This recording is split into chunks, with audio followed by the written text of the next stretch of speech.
What's up, and welcome to the Greatest Teacher of All Time, where I interview teachers to highlight their personalities, strategies, and philosophies. Today, I have Dora Marquez here. What's up, Ms. Marquez? Hello, thank you for having me, Mr. Dawson. Yeah, thank you for being here. And it's Quincy, you don't gotta be too formal. All right, Quincy. All right, so my first question I want to ask you is, what was your favorite subject in school? Well, I actually liked all subjects, and I think that's part of the reason why I became a teacher. I just enjoy learning as well as teaching. And I did usually gravitate to the math and sciences, but I loved art, history, English. I just love learning. I love knowing things. I know some people would call me a know-it-all, or at least I like to know it all. Not that I do, but I can't really say that I have a favorite. Okay, but how did you get into math if not one is your favorite? Yeah, so in college, I went through several career paths or changes in what I wanted to major in. I always knew that I was going to do something math science related because in my mind, that's where I felt there was stability, at least in terms of career. I love art. I love music, but I didn't feel that that would actually get me where I wanted to be financially. And so I continued to take math classes as I was, going through every year in college. And I started out as a computer science major, engineering computer science. And then I thought, okay, this is not what I think I want to do for the rest of my life. So then I really, like I said, I love learning and I like to know how things work. And I've always been interested in the medical field. I was pre-med for a while. I wanted to do pediatrics, but the route of that career or the amount of time it takes to actually become a doctor is pretty lengthy. So I didn't think I wanted to go to school for that long. And I don't think my heart was really in it. And to be a doctor and have, especially children's lives in your hands, that's a huge deal. So I don't think I was ready for that. And I attended UCLA and they had a teacher education program that I learned about through a friend. And I took one course, which is taught by a visiting high school teacher. And that course is kind of like a preview of what their graduate program has to offer, their teacher education program. And I really liked it. And I grew up in a inner city school or the inner city, and that's where I went to school. And I just thought back to where I went to school and my classmates and how the majority of them did not like math. Math has always been frowned upon. And so I thought, I kind of want to change that. I want to, especially in my community, I want to give opportunities to students and maybe, try to change the misconceptions about math and the mindset about math. And so I decided to become a math major. And then that's what led me into teaching math. Okay, cool. And with that in how you've been teaching, how long have you been teaching, by the way? I'm starting my 20th year this year.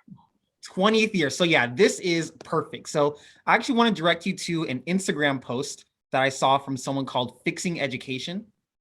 And it says to new teachers, becoming a great teacher works better when you're on crock pot time, not microwave time.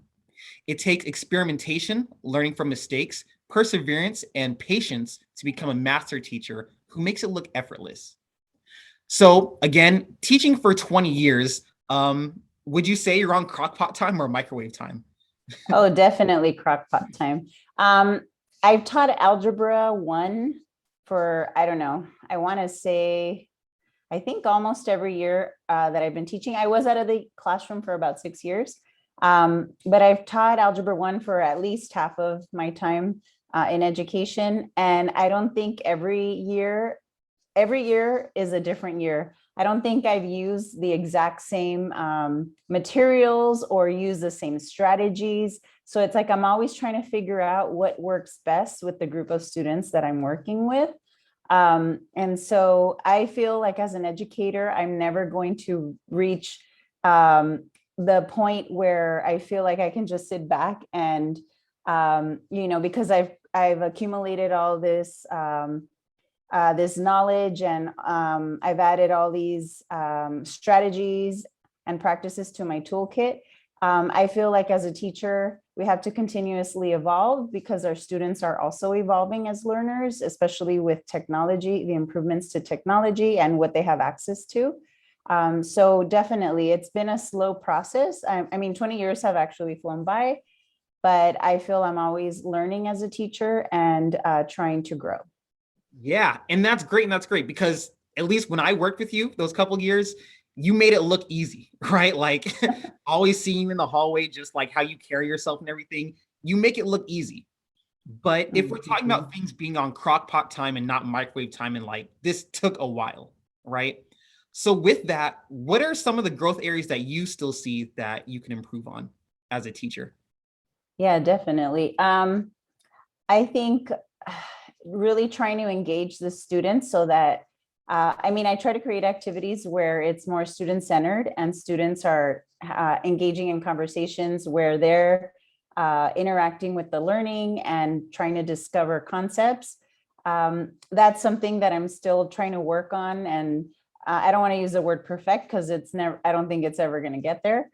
But I really want my classroom to be, actually one of my new colleagues said it best this year, I want to be rendered useless in my classroom where I could step out and the kids won't even know because they're just so busy and into the learning.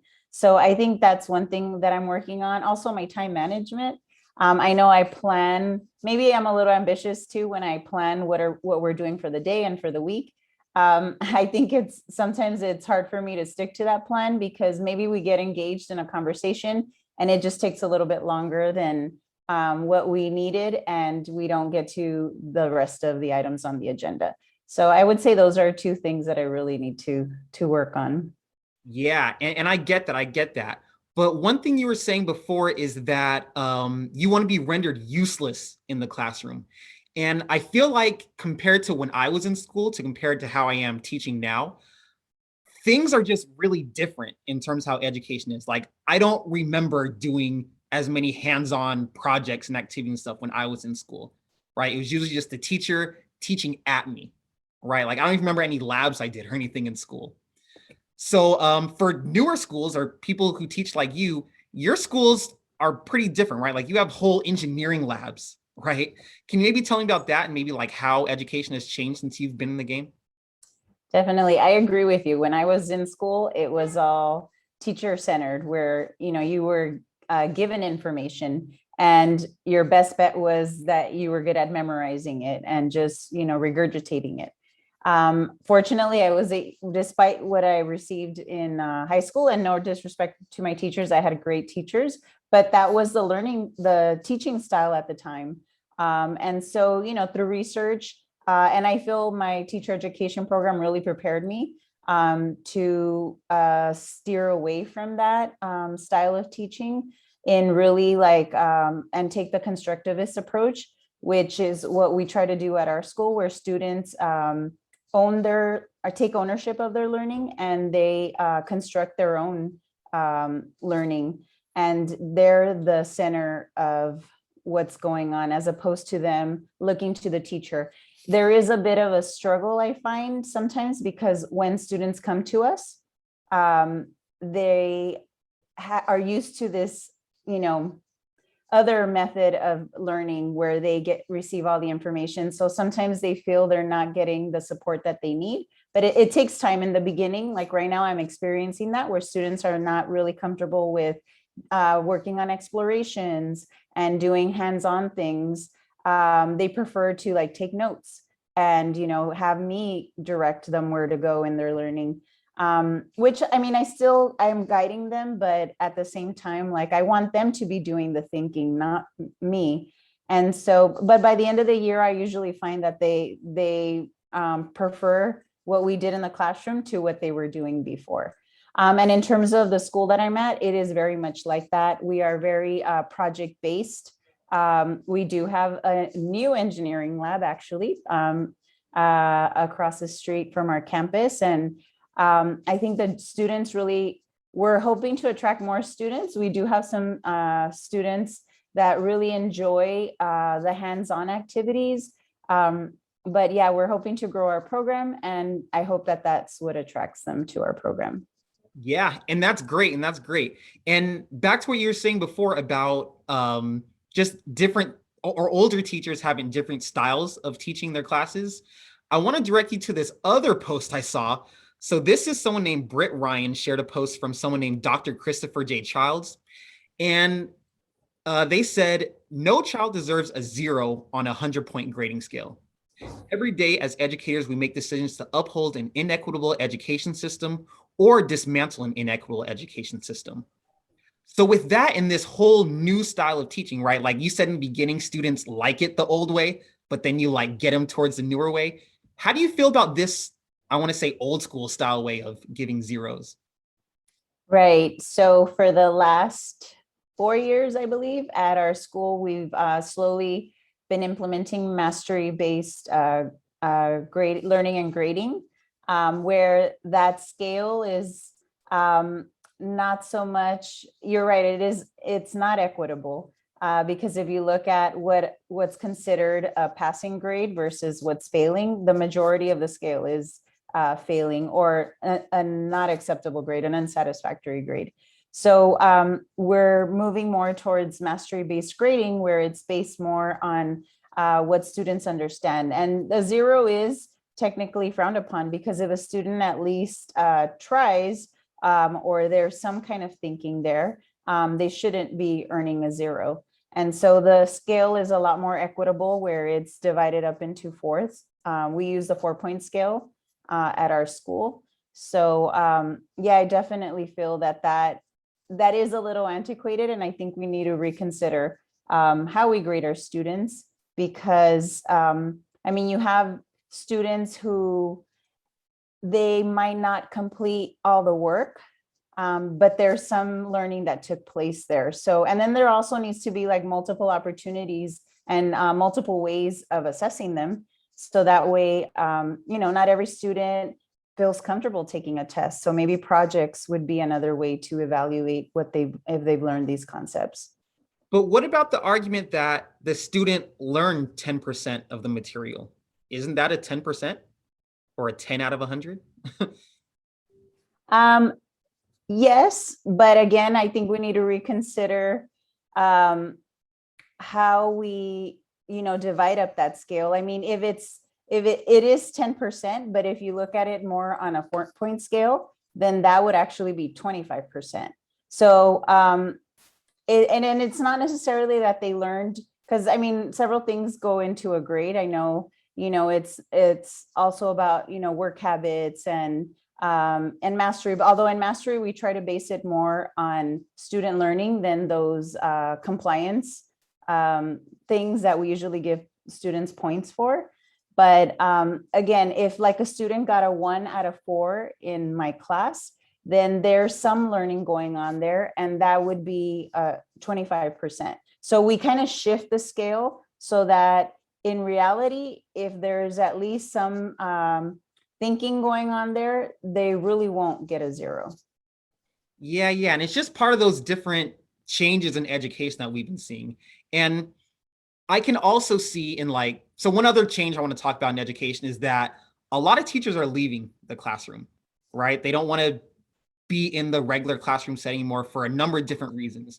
And I want to get back to this grade scale, but off top, what are you thinking the reasons for that might be? I mean, I think I'm only familiar with my district, but I'm guessing other districts are pretty similar. Is that pay is a big reason or an incentive for teachers to move outside of the classroom, either to become coordinators or assistant principals or administrators, because the reality is, for the amount of work that we put into our craft, I don't think we are compensated for that time. And so I think that's a big reason. I think also to burnout.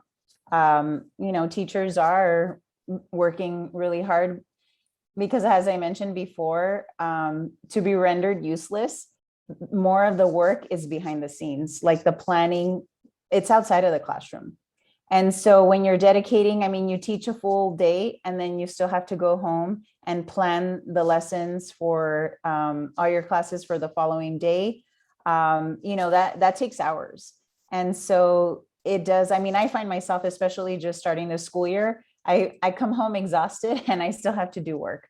And even on the weekends, prepare. I mean, I try to take advantage of the time on the weekends so that I don't have to stay up really late during the week and then have to wake up early to do it all over again. So I think those are two big issues: is the burnout and the pay.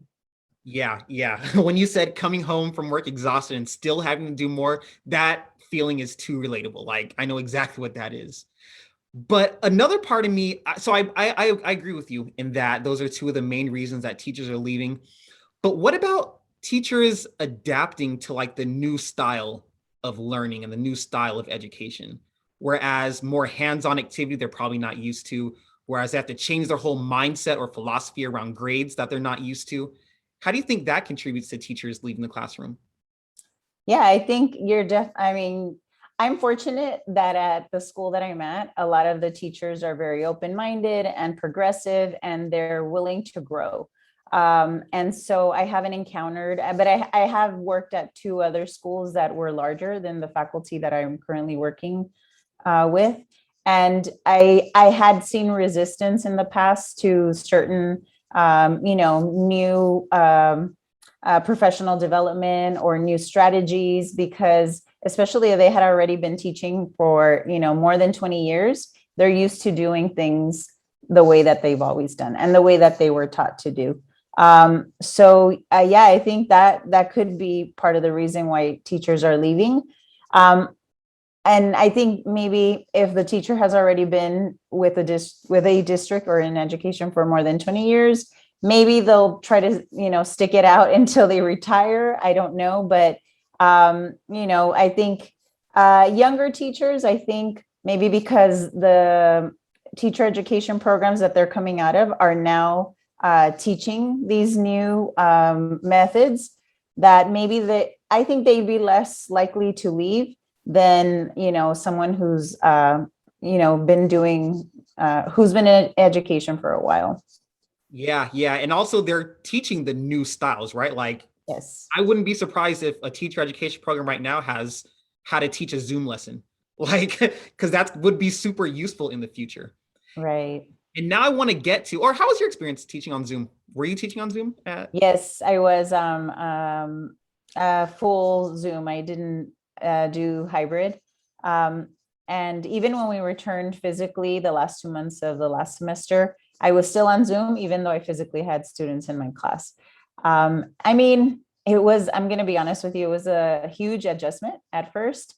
Although I have a lot of the tools that I use I use digital tools even when in person.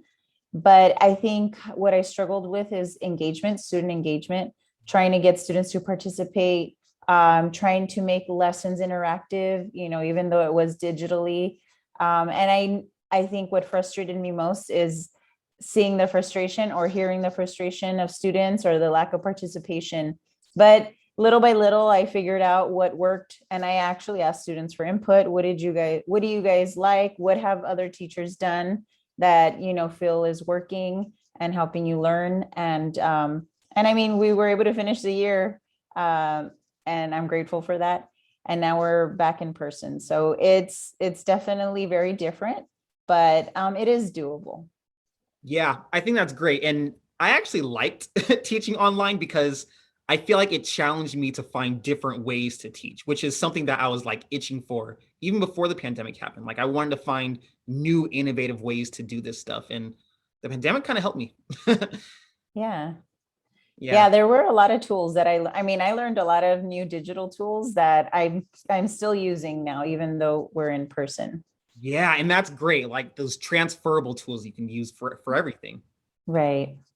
But now with all these changes in education, I want to talk about what do you think might be next for education?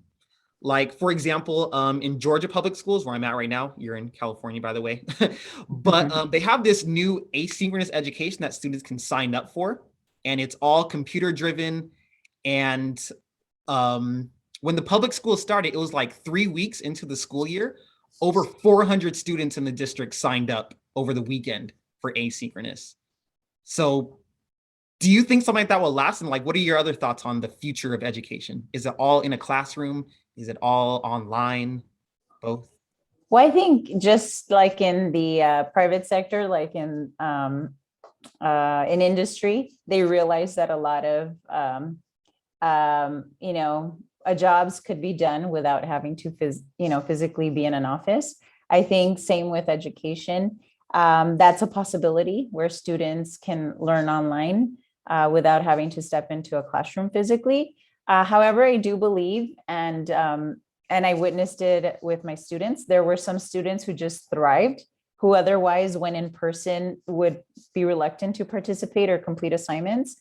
But they did well while learning online. However, there are other students who need that interaction, because I feel learning is a social endeavor, and a big part of learning is students interacting with each other and interacting with the teacher and having those conversations.